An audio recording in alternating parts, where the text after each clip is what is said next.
O'Reilly. You've got questions? O'Reilly Auto Parts has answers. Need a pro you can trust? We've got that too. No matter what you need, our professional parts people have the training and expertise to help you do things right. Deep automotive knowledge, just one part that makes O'Reilly stand apart. The professional parts people. O'Reilly Auto Parts. O'Reilly. Check engine light on? Take the guesswork out of your check engine light with O'Reilly Veriscan. It's free and provides a report with solutions based on over 650 million vehicle scans verified by ASE certified master technicians. And if you need help, we can recommend a shop for you. Ask for O'Reilly Veriscan today. O'Reilly Auto Parts.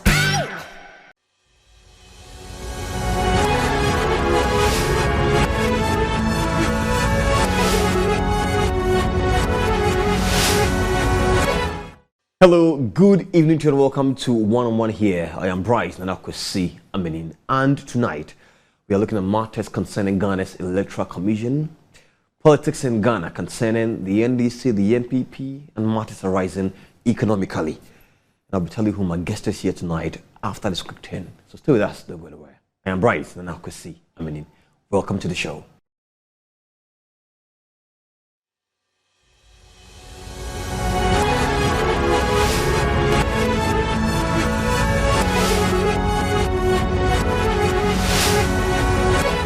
And with me here in studio tonight is NDC's National Deputy Communication Director, MALIK BASINTALE, here with me in studio on One-on-One. Welcome. Good evening. Thank you very much, Bright.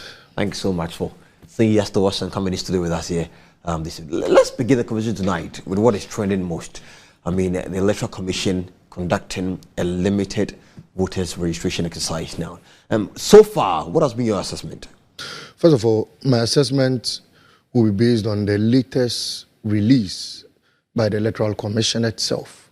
They just apologized again this afternoon, and they have admitted that indeed all the figures that were put out there were false, their arithmetic was wrong, and their conclusions were totally misleading. Right. And the latest of their own reports is an apology to the Ghanaian people. This will be about the sixth time they have apologized ever since this exercise commenced. They first apologized for low networks. They first apologized for high misconduct. They later apologized for virtually gross incompetence as a result of the fact that they told us generator sets were made available for all the registration centers. Today, as we speak, Sanarigu, Tamale North, and many other registration centers do not have a standby generator. Yesterday, there was over 8 hours light off in Tamale, and not a single soul could be registered as a result of that, which meant that what they meant by we are prepared, we are ready, was a total sham. It was a charade, and they only did that to mislead the Ghanaian people. We have consistently said that we will help the Electoral Commission declare the NDC victorious in 2024. We have you said will that, help them we'll help declare them. the NDC Yes, we'll help them, victorious. and we have started. Their current misrepresentation, the wrong figures they churned out were noticed and corrected by the NDC. We have seen so many other things they have done wrong, and we pointed it out to them. For the first time in the history of this country, in 2020, the EC declared elections more than 9 different times. It's never happened in the history of this country before.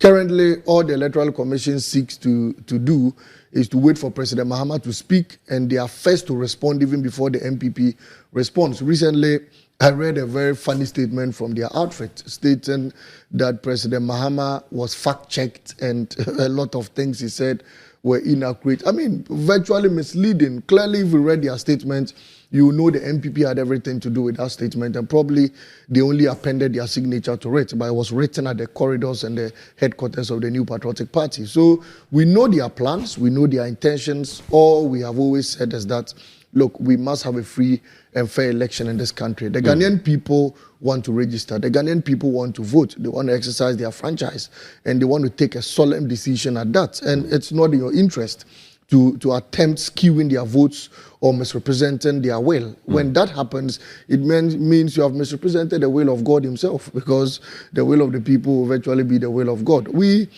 in recent times, asked them to turn out the verification device, says serial numbers. They objected to it. You remember when we said... I mean, they gave reasons yes, in connection to security. I mean... You get, allowing people who have almost like coming in contact with these devices, which could be used to do a lot of things to the elections. You don't think their response was right at the time? Maybe they don't... They either didn't understand what we meant by serial numbers, or they don't really know what serial numbers are. But first of all, what did you want to use the serial numbers for? First, and like I said, we'll help them declare John Mahama president. First, the NDC were first to detect stolen BVRs and BVD kits from their outfits. They denied it. They said nothing was missing. 2 weeks after, they confirmed that indeed things were missing.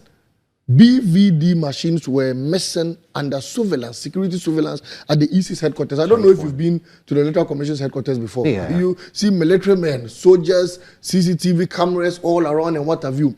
Yet, some devices were missing. Till date, they haven't told us whether they have found the devices. They told us they arrested some people. We don't know who they arrested. They told us they were under prosecution. We don't know what they're under prosecution for. And so we said, okay, if you claim that some BVDs, okay, have still not been found, no problem. We want to know the serial numbers of all the current BVDs being used, so that in a likely event that you are smuggling in a new BVD, we'll be able to detect it, because we have told the EC that we know their plans and we know what they want to do, and we know that there's an intention to illegally register people and smuggle people onto our register. So in an event that what we are saying is wrong, then allow us to have the serial numbers of the current BVD, so that we know that, look, right, if we are using phone A, phone B, this is what we use for the registration. Phone A is called phone A. Phone B is called phone B. In a likely event that we see anything like phone C, we know an alien machine has been introduced. And that's why we claimed, we have been saying that we want the serial numbers of all the BVDs being used. And look, the serial numbers are not any atomic bombs. And the EC may be just incompetent, but you cannot hack a device with a serial number. Look, the shoe you are wearing has a serial number.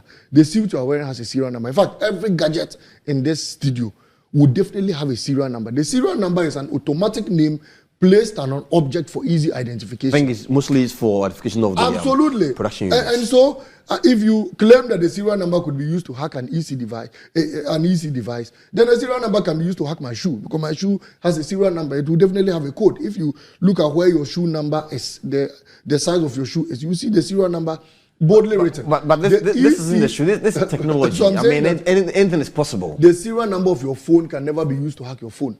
The serial number of your laptop cannot be used to hack your laptop. In this case, I would send you a picture of the EC's the BVR kits, and you see the serial number boldly written there. If serial numbers could be used to hack, then why did they boldly write the serial number on the machine? It doesn't add up. There's something the EC is hiding. It's got nothing to do with hacking the machines. It's got nothing to do with infiltrating the security of whatever. All we want to do is to identify all the machines being used. And at the end of the identification, if the EC attempts smuggling in a new machine, then we know that, look, whatever we have been saying has been true, because everything the NDC has said in recent past has come to play. And the people of this country have found a lot of credibility in the NDC's position on matters of this sort. When you speak of rigging elections, this is where I want to bring this in. You have vehemently attacked, or say pointed finger to the community director of the NPP, Richard Ahiagba, for trying to double register and all that. Tell me, how, first of all, how did you get this information, and how has it been dealt with? I have said, and let me state it here once and for all, that if Richard Ahiagba is not registered, is not arrested till the 21st of this month, where the hearing will be done, I will personally lead a charge and I will instigate a citizen arrest on him.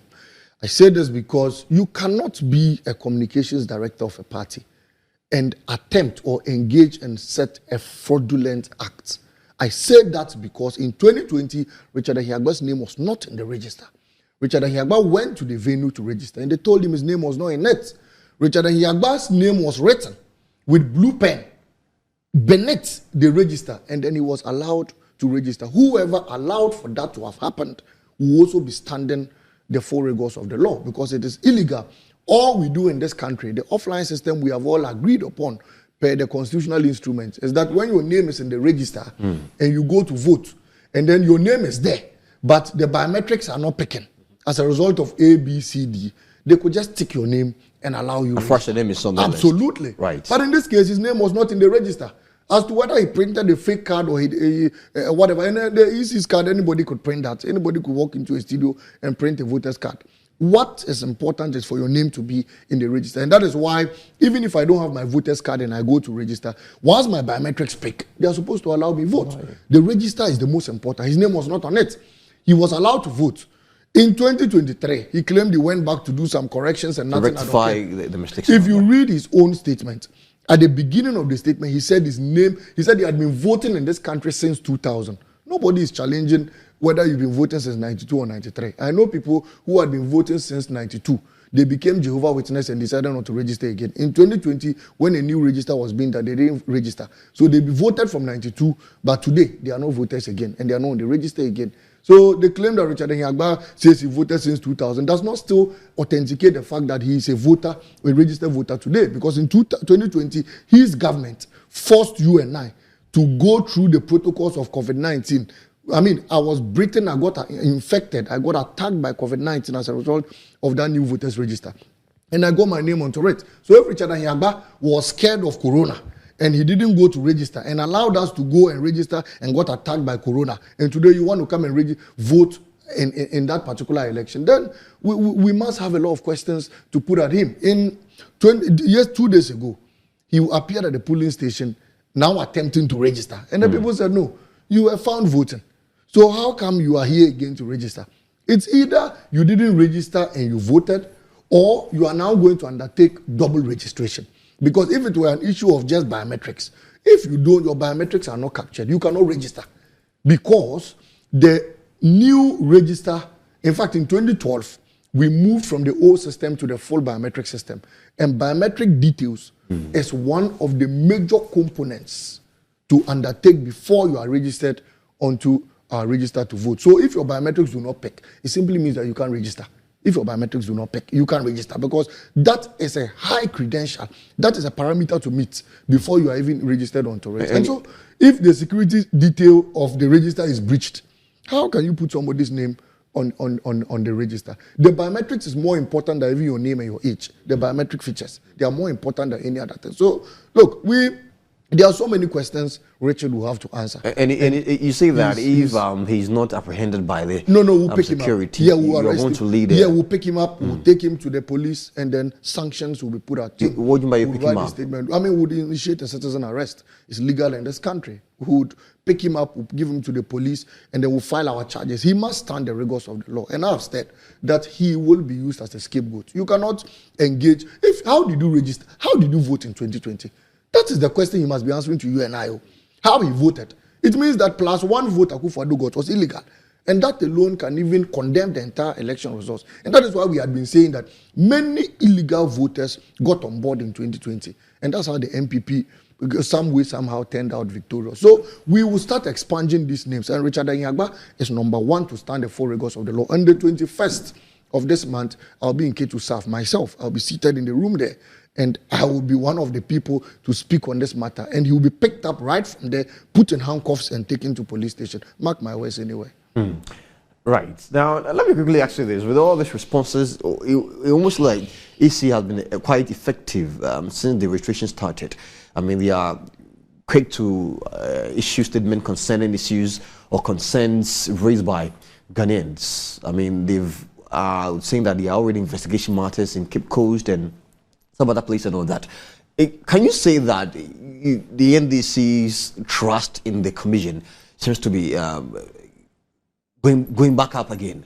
Can you say that? You see, first of all, ever since President Akufo-Addo decided to do what no president had ever done, which is? And that was to lead the setting aside of Madame Charlotte Osei. bringing in his own electoral commission and the entire team. Since then, he brought in the patron of MPP at Legon, the Tescon patron, Bossman Asare, who we all know, he knows himself that he's been a Tescon patron. They brought in the director of research of MPP in the Bono region, Apia Hene, as the director of IT at the Electoral Commission, together with several other MPP apparatchiks, to the extent that the returning officer for Nandom even went to swear in the Interior Minister, Ambrose Dere, and said he cannot hold himself again. So he just wants to shout Kukrudu, and shouted Kukrudu, and is still at post. We cannot trust such an electoral commission. You cannot trust such an electoral commission. Even at a time where they are being responsive? A referee to a match has been seen wearing the JC of our opponents. How can we trust such a referee? It is not possible. We trust them at our own peril. We will only help them because they have been put in a position where we cannot take them out. They have the full backing of the Constitution. And you and I have the full power and spirit of the Constitution to stand against whoever, seeks to overthrow or undermine the powers of the Constitution. So all we are doing is an exercise to protect our Constitution and an exercise to salvage our democracy. If we don't do that today, I have seen countries go down on their knees as a result of electoral malpractices. I've seen very reckless electoral commissioners plunge countries into chaos, and the next thing they did was to fly out of the country and go and live outside the country. You and I do not have visas. Ghana is the only country we have at heart. This is the only place we can stay, work, and grow as a youth. If Charlotte Jen Mensah or Mr. Akufo-Addo or whoever attempts plunging this country into chaos by illegally suppressing the will of the Ghanaian people, it is our duty, you and I, to stand against it and fight against oppressors' rule. So the NDC is not as if we deliberately want to fight the Electoral Commission. No, we are seeking to protect the Constitution and protect the democracy of this country. All we are saying is that let Bryce's votes count, let Malik's votes count, let anybody's vote count, let Randy Abe's vote count. And when these votes count and you compute it, whoever becomes winner should be president of the Republic of Ghana. But we don't want a case where Bryce's vote has been counted, Malik's vote has been counted, Randy's vote has been counted, then all of a sudden, we all chose President Mahama. Then the EC will come and tell us that no, the three of you chose Nana Akufo-Addo or Alhaji Bawumia. If that happens, then the country will go into turmoil and would fight for our democracy. And I don't believe we'll get there. Right. We don't have to get there. But then, if you've seen a video circulating or people discussing about the fact that the head of the IT department at the Electoral Commission is on the campaign trail of the MPP representative. Have you seen that? Those are threats to our democracy. And like I said, those are things that you and I must concern ourselves with. Because one of the referees is even now part of the campaign team. We are just waiting for him to take a mic and start introducing the vice president. I mean, clearly, you find him there laughing. He's so happy to follow the vice president around. But you see, that will not win them the election. They will try and try and try. The NDC, John Dramani Mahama, will be the next president by the will of the people and the grace of God. We have told them that we will come to power through the ballot box and would win based on our track record and our alternative solutions to the people of this country. So you can decide to pack, if you want. President Akufo-Addo or Nana Bawumia can decide to even make Samira, his wife, the electoral commissioner. We will fight and we will help her declare President Mahama victorious in 2024. So we have seen all these things, and I'm glad it has come to your notice. I'm glad everybody has seen it. We told you people he was an MPP guy. Many people challenged us. Today, you have seen him boldly. He's now leading Bawumia's campaign. When he's done, he will come and sit again and say, look, I'm the referee. So when I say foul, it's foul. When I say offside, it's offside. If it is not offside and he says offside, we'll score the goal and we'll declare it a goal. That is what we are going to do in this country. And I think that the Ghanaian people are in full support of us. We have the backing of God. We have the backing of the people. And when these two people are behind you, nobody will stand against you. It's a battle between the ECMPP and the Ghanaian people. And surely, victory will be given to the Ghanaian people on December 7th, 2024. Mark my words anyway. But then, how many months to elections? Almost 7 months to elections. And you still don't have trust in the EC. You are concerned about the ability, the capability. You are worried that it might end up swaying votes on elections and all that. How do you intend to ensure that what you want or what you believe in, that at the end of the election day on December 7, John Dramani Mahama will really be declared the president, regardless of what the vote might be? How do you ensure that, it's in the right direction? The first way to ensure is to go around and speak to the Ghanaian people. And that's what we've been doing. If the people of Bono vote for John Mahama, if the people of Northern region vote for John Mahama, if the Ashanti region vote, Volta region, throughout the regions, John Mahama will be president of the Republic of Ghana. That's the only way you can be president, when the people vote for you. And that's all we have been doing. But here's the case where you don't even have trust in the EC. Yes. So the point I'm making is that we will first ensure the people vote for President Mahama. And we, as an executive body, will protect their votes at the polling stations. That's all we want to do. And that's what we've been working towards. The elections are declared at the branches.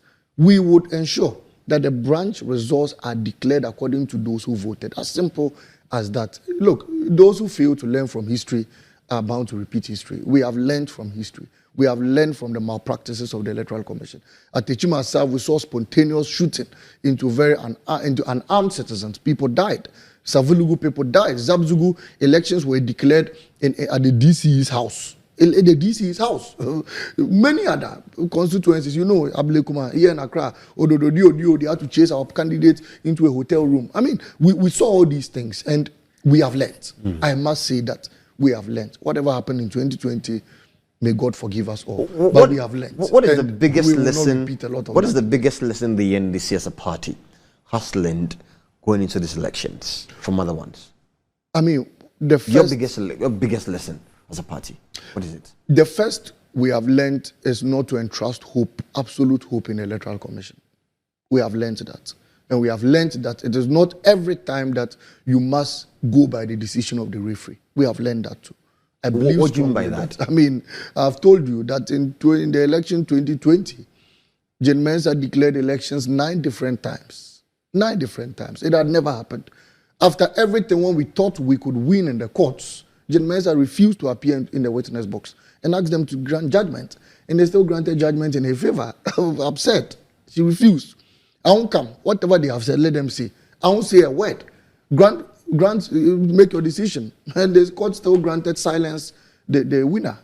Well, maybe her silence was golden. But in 2024, we have learned from that. And the first thing, like I said, is not to entrust absolute hope in the Electoral Commission. The second is not to entrust absolute hope in our courts, our legal system. That is why we are determined to win elections at the polling stations. We will win the election there. It will be brought to Accra, and Jen Mensah, whether she likes it or not, on that day, and let me predict it here, Jen Mensah will sit, Bosman will sit, Sreboa will sit, and with a very sad face and a sad demeanor, they will declare John Mahama president. You will come here, I'll be here on the 10th of December again, and you will look at their faces. What I predict today, you will see it. And they will declare the exact will of the people, and they will declare the exact will of God. And to our glory, you and I would once again have a nation builder like John Dramani Mahama as president in this country. Right. So I want to ask you more questions concerning John Dramani Mahama's campaign. I mean, how is it going? How is it faring? Also, we are going to talk about this issues of legacy. Now, the sitting president, Nana Akufo-Addo, says that when John Dramani Mahama is made president, he might end up soiling his legacy and collapse what he's built so far as president. I mean, how does the NDC react to this? And BASINTALE is quite, he's quite thrown off by this statement by the president. But first of all, let's talk about the campaign by the former president, who is now the lead for the NDC as we're going to next elections. How has it been so far? You're almost with him all the time. How has it been? So far, so good.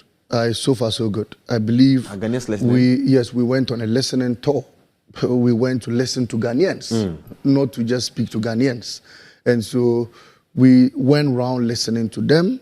So the question you should have asked me was, are you listening to Ghanaians? And I would say, yes, President Mahama is listening. He went on a listening tour. He heard their concerns, felt their plights, shared in their pain.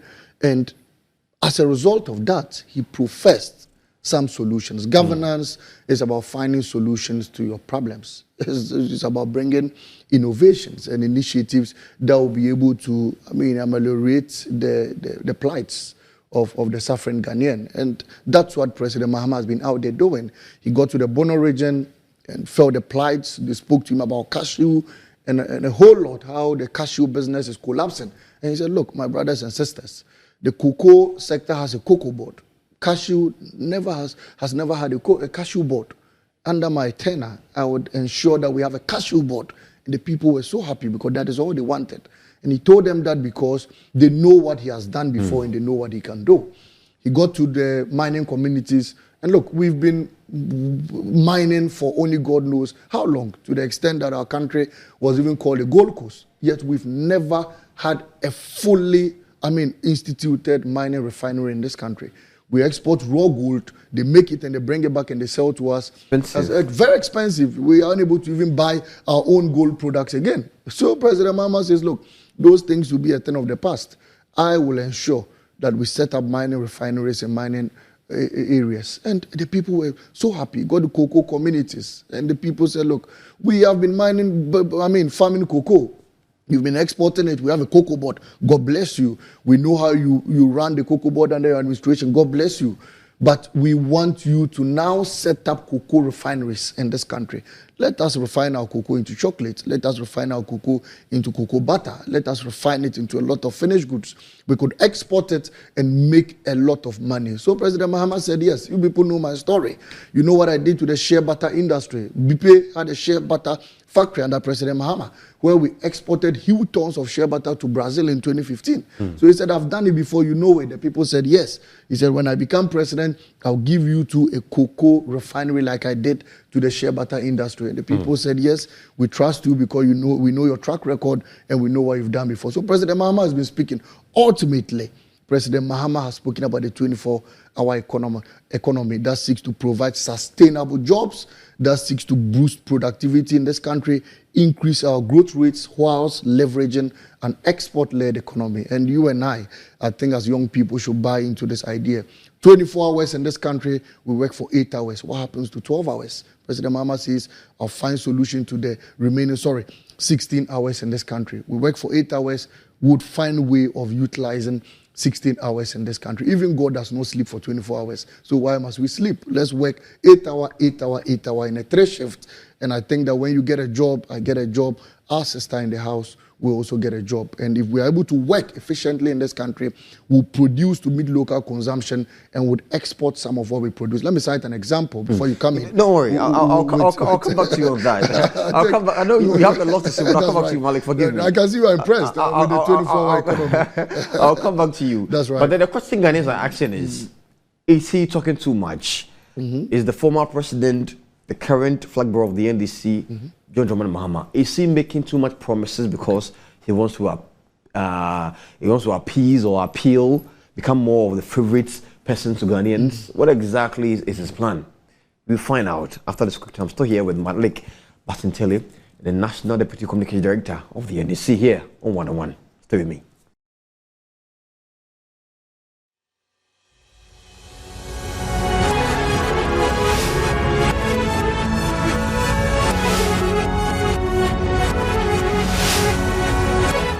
Welcome back. Still here on 101 with me, Bright Nana Kwesi. I'm still here with MALIK, BASINTALE of the NDC, National Deputy Communications Director. Big post, big man. Hear me here tonight. And thank you. And so the question I was asking, Ghanaians are asking, let me say a session of them are asking, is he just talking too much to appeal to the Ghanaian session? Or is it just that he wants to counter every single thing that he believes will work for him? What exactly is the plan? Well, right. President Mahama would have been speaking too much if we did not import onions to a tune of 1.2 billion. He would have been speaking too much if we did not import rice to a tune of 3 billion. He would have been speaking too much if we did not import sugar to a tune of 2 billion. And in the last budget of the MPP, they showed and proved to the fact that our country still imports basic commodities that could be produced locally. So if we did not import things at that rate, I would have agreed with you that President Mahama is speaking too much. But why is President Mahama not speaking too much? He's making a lot of promises. He's not speaking too much because we need to work to cut down the importation of sugar. We need to work to cut down the importation of rice. We need to work to cut down the importation of basic commodities like onion. And once we need to work to cut down those importations, then we need to work at an extra time, and that's what brings on board a 24-hour economy. And so if President Mahama promises a 24-hour economy, it's because we're still lacking behind. I use an example of Don Simon that has been imported from Spain all these years since I was born till date. Don Simon is imported into African countries, and it's one of the highly consumed commodities. I don't think there's a coal shop in Ghana where you will not find Don Simon in the fridge. But we produce calipo in Ghana. How many countries will you go and find calipo? How many countries? Tell me. Why is it that we cannot expand the production of calipo? We cannot expand because high taxes are crippling companies, and just 2 weeks ago, we had over 10 companies leaving the country. Huge capital flights going away. Game is gone. Big Pen is gone. Societe Generale was at the verge of leaving. I understand they are still putting things in shape. And what have you? Huge taxes burdening companies in this country. High electricity tariffs crippling companies. People are unable to pay. And then people are scared of security, of working in the night. You know the number of mobile money vendors who have closed down because of insecurity in this country. So President Mahama says we'll bring this on board. We'll meet companies halfway with their taxes. We'll give companies a time of use electricity tariff where they would operate normal at daytime and in the night at a highly subsidized rate. We'll boost security in this country. And when all these are done, the companies will be able to expand, they'll be able to recruit more people, and people will work in full force. It's not a new thing in the world. Other countries have done it before. Singapore's done it, Germany's done it, America's done it, the UK's done it, Dubai. Those who have traveled to just Dubai will tell you that when you get there, you find a 24-hour economy, in full force, as late as 3 a.m. You can walk into a shops and buy shoes, you can buy dresses, and people, of course, are running shift in those countries. And so we think that in order to emulate the success stories of all these growing economies, we need to do like them. We don't emulate people by mouth. When President Akufo-Addo declared Ghana beyond aid, you knew he did it by mouth. He had eaten okro soup and banku and thought that he could say what he wanted to say. He said what he wanted to say. The next day, they were out there borrowing huge sums of monies. If you want to emulate growing economies, you must begin to act and think like growing economies. All the things President Mahama has been saying are solutions to our problems. They are not things that he just sits down and feels like, look, let me see this. They are solutions, and he gives a clear roadmap to how he's going to achieve it. Have you listened to Alhaji Bawumia speak in recent times? You know his policies. He says he's going to make NSS optional. He says he's going to make what he's going to cancel e-levy. He says, hey, Alhaji Bawumia, things you brought into this country, policies you brought as head of EMT, Economic Management Team, you now tell us that your policy is to cancel it. So the MPP now comes out, they create a problem, and their biggest solution or their biggest policy is that they will solve the problem they have created. That is virtually what they are out there doing. Is that not why he's been saying that he's just the mate and this will give him the drivers? In 2018 or 2017, when he stood on the podium and said, I have arrested the CD and given the key to the IGP, was it a mate speaking?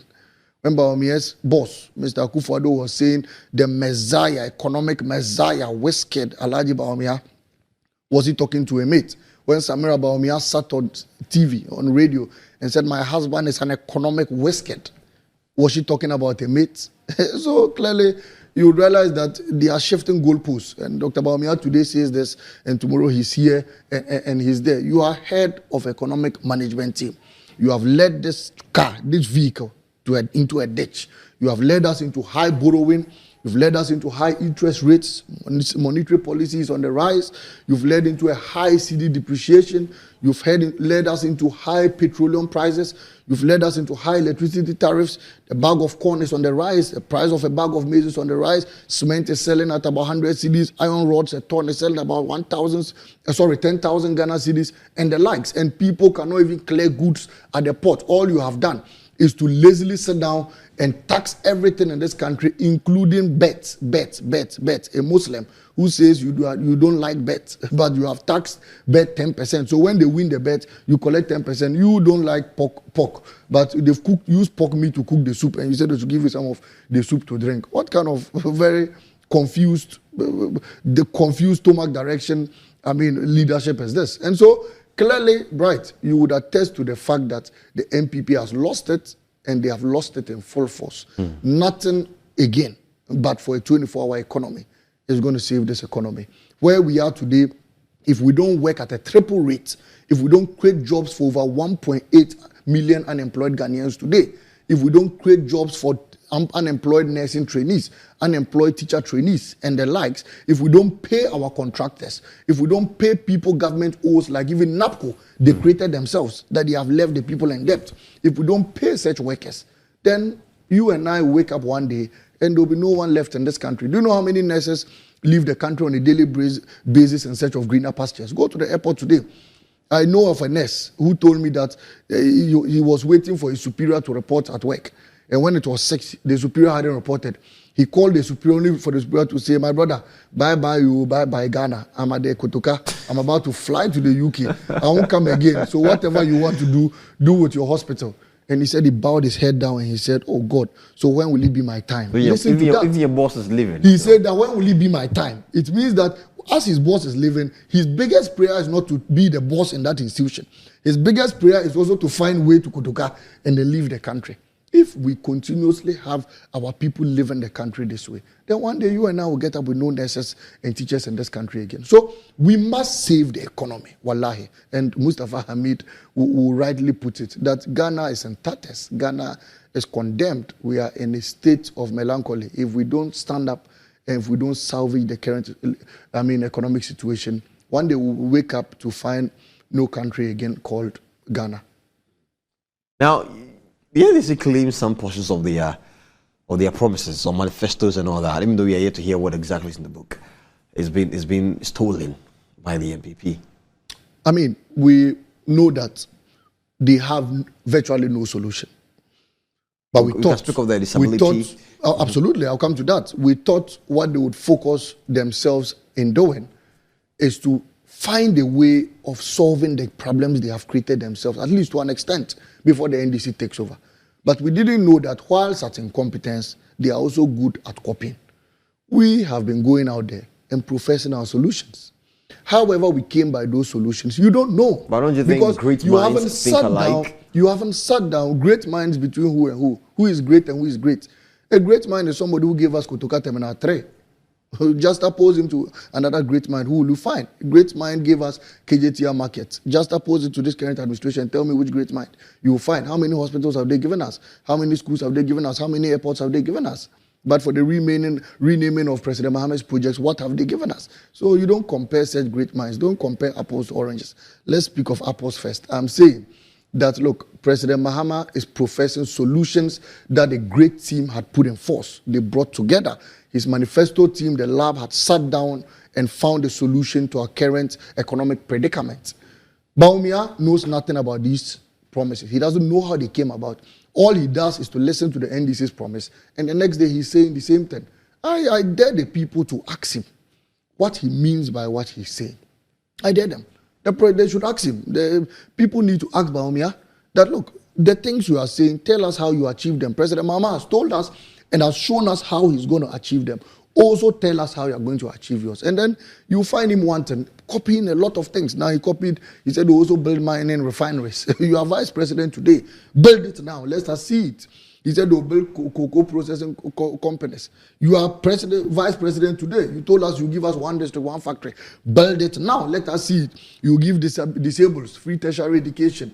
You are vice president today. We have disabled in Ghana today. Give them free tertiary education today. Just because President Mahama has professed solutions to our problems does not mean that you should also go about, copying our manifesto promises. In the coming days, I'm sure we'll have huge debates. And we are hoping that in 2020, they run away from debate. They refuse to debate President Mahama. We are hoping that this time they won't run away like they did. And they should come and sit down, tete-a-tete. Let the Ghanaian people watch. Let us ask questions. Bright, sit down, ask them. You said this, how will you achieve it? You said this, how will you achieve it? Then you will find the difference between a nation builder like President Mahama and a nation wrecker like Alhaji Bawumia. Okay, let's not talk about the legacy issue where the state president, Nana Akufo-Addo, says if Ghanaians allow former president and the leader of the NDC, John Dramani Mahama, to come back into power, all the things he's done so far, putting Ghana on a certain level, will all collapse. Malik. First of all, Bright, President Akufo-Addo clearly was never interested in becoming a successful leader. How do you? And clearly he was never interested in ruling this country. All he was interested in is becoming some sort of an oligarch, of becoming more like an Arabian king, of simply bearing the title president. And then after 8 years, he will leave office, and then his childhood ambition and childhood dream had been fulfilled. All President Akufo-Addo was ever interested in is flying private jets at 14,000 pounds an hour, dancing, whining, and bathing in the sky. That was virtually all he was interested in. Because you see, if he were interested in real governance, on the 7th of January 2016, he would have been interested in the handing over notes of the NDC. And if he had gone through the handing over notes, he would have understood what we first of all meant when a president says, I have a legacy. President Mahama bequeathed to him $250 million in the sinking fund. That is legacy. President Mahama bequeathed to him $270 million in the Ghana Infrastructural Investment Fund. That is legacy. President Mahama bequeathed to him $250 million again in the Stabilization Fund. That is legacy. President Mahama gave him Kotoka Terminal 3. That was legacy. He gave him the Bank of Ghana Hospital, the University of Ghana Medical Hospital. Those were legacies. He gave him KJTR Market. That was legacy. So many E-blocks around, interchanges like the Circle Interchange and what have you. In fact, he handed over the dollar to him at 4 cedi, 20 pesos. That was legacy. A gallon of petrol at the time was sold at 13 Ghana cedi. That was legacy. Fine. You took this legacy. Today, mention a new university. One, President Mahama has built. So on 7th January 2025, if we should ask him for his handing over notes on universities, tell me what he's going to write there. He will go and write Apia Kenten, whatever renamed university, or UBITS, University of UB Dombo, whatever, UDSWA. Is that what he's going to write there? On 7th January, if we ask President Akufo-Addo for legacy, and we tell him to tell us a senior high school he has built, right, what is he going to put there? He has not built one. If you ask him for an airport, he should tell us one he has built. What is he going to put there? He won't put anything. So virtually, the legacy sheet of President Akufo-Addo has nothing written on it. However, we have a problem sheet. And what he should have been saying was that I won't hand over a problematic economy to President Mahama. That one, maybe we would have sat to Jojo and then think alike.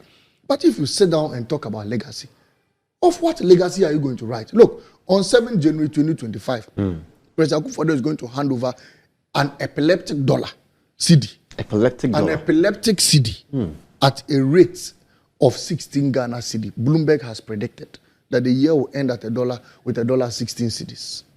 President Akufo-Addo is going to hand over a gallon 40%. Absolutely, almost at 16. Bloomberg has predicted. On 7th January 2025, President Akufo-Addo will hand over a gallon of petrol at 105 Ghana cedis. He will hand over a total debt, okay, at 656 billion. That is if they don't even do more than estimated. He will hand over a debt to GDP, okay, at over 100% in this country in on January 7, 2025.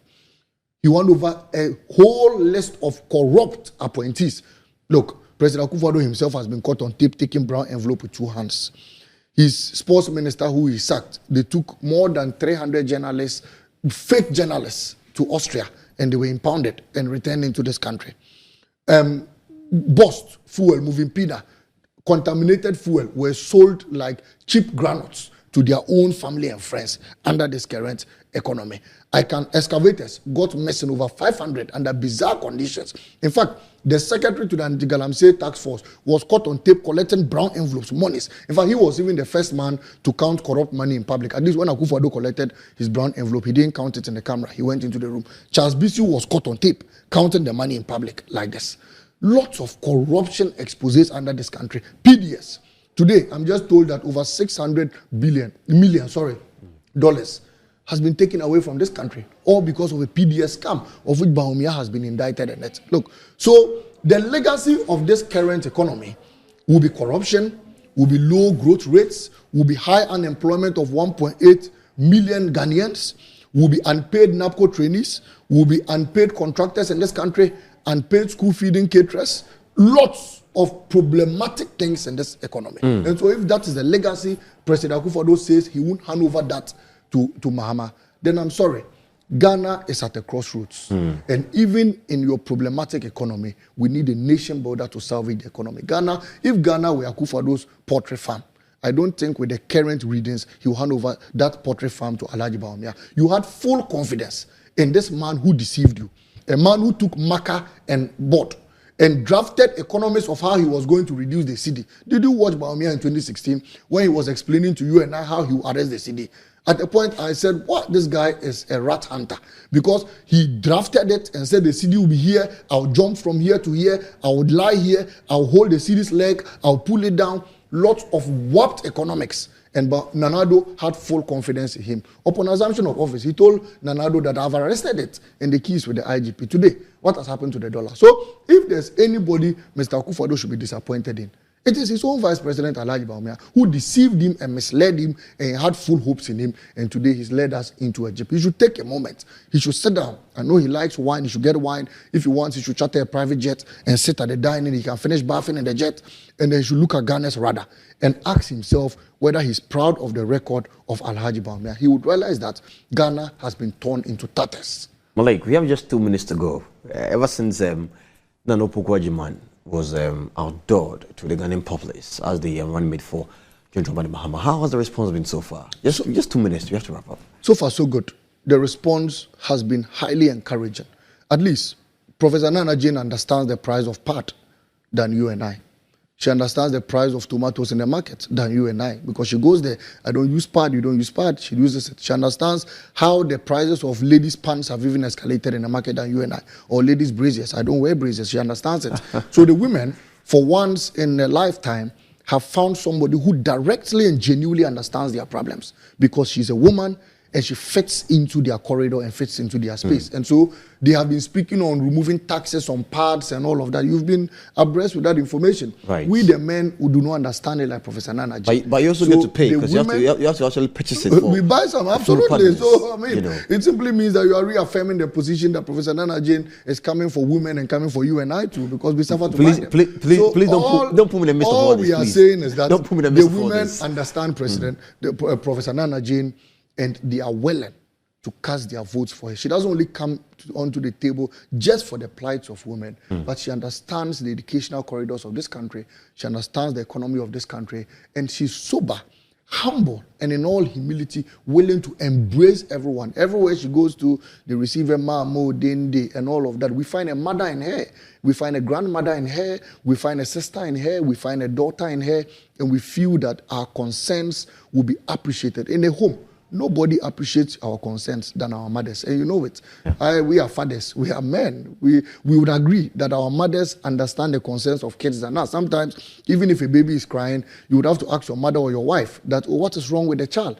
She will look at the child. Sometimes I don't know how they do it. But women genuinely understand our problems. And Professor Nana Jane genuinely understands the plights and problems of women in this country and understand the plight and problems of the youth and the people of this country. And so adding her onto a nation builder like President Mahama will be a wow ticket, and Ghana will have a leader who is highly experienced and a woman who genuinely feels the plights and is ready to address all the plights of the suffering Ghanaian. Malik, we are actually out of time and we are done. But a quick one, in just 20 seconds, do you think the selection of Nana Akufo-Addo is kind of pressurizing the NPP to as a reason why they are even there to elect a running mate? The problem NPP has now is that almost everybody they name to be running mate is poisoned. John Kuma was named to be running mate. Some way, somehow, he lost his life. All the people they targeted to be running mates, some way, somehow, they just disappear from the surface of Earth. And so, clearly, you realize that the NPP is in a confused state. They don't even know who to name again. I understand one man is in the center of affairs. He said he's the current energy minister, also Napo. He's at the center of affairs. And he says that apart from him, it will be no one. And when journalists even go to interview him, he just rubbishes you. Ghanaians ask the question, he said we should create our own timetable. You talk to him and want to interview him, he says, oh, clear off. Which was later, pompous, very arrogant demeanor, very proud demeanor, because he feels he's there. He feels he's running mate already. So he has the guts to talk to people in very proud, arrogant demeanor. Professor Nana Jane is humbling, very sober. And so I Thank you. think that the challenge with the MPP not selecting a running mate has virtually got nothing to do with Professor Nana Jane. It's about the fact that anytime they name somebody, the person dies. And currently, Bawumia is confused. He went to consult the Pope on who becomes Malik, his running thank mate. And the Pope told him he had no Malik. business with the economy of Ghana, and so he should do what he wants to do. Thank you very much, Bright. And I'm here with Malik BASINTALE. He is the National Deputy Communication Director of the NDC, and almost everywhere General Mahama goes, you see him there. He's almost like one eye, for General Mahama. Thank you so much for coming here. Thank you very much, Bright. And I'm Bright, and this is 1-on-1 here on Metro TV. Have a good night.